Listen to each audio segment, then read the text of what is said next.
नांदेड़ में कोरोना मुतासरीन की तादाद में इजाफे का सिलसिला जारी है। जिला इंतजामिया की जानिब से 23 सितंबर को जारी की गई प्रेस नोट के मुताबिक नांदेड़ में पिछले 24 घंटे के दौरान 245 नए कोरोना मुतासरा मरीजों का इजाफा हुआ है। इस तरह नांदेड़ में कोरोना मुतासरा मरीजों की जुमला तादाद अब बढ़कर 14,200 तक पहुँच गई है।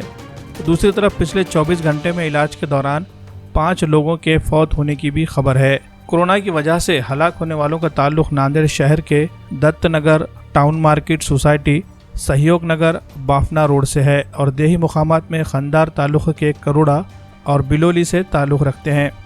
नांदेड़ ज़िले में अब तक कोरोना से हलाक होने वालों की तादाद बढ़कर 371 हो गई है। वहीं दूसरी तरफ आज 205 कोरोना मुतासरीन शिफायाब होकर घर भी लौटे हैं और अब तक शिफायाब होकर घर लौटने वाले अफराद की तादाद 10,183 हो गई है। एक्टिव केसेस के तहत फिलहाल 3,577 मरीजों का नांदेड़ जिले के अलग अलग मुकामात पर बनाए गए कोविड केयर सेंटरों में इलाज जारी है। इनमें 48 अफराद की सेहत नाजुक बनी हुई है।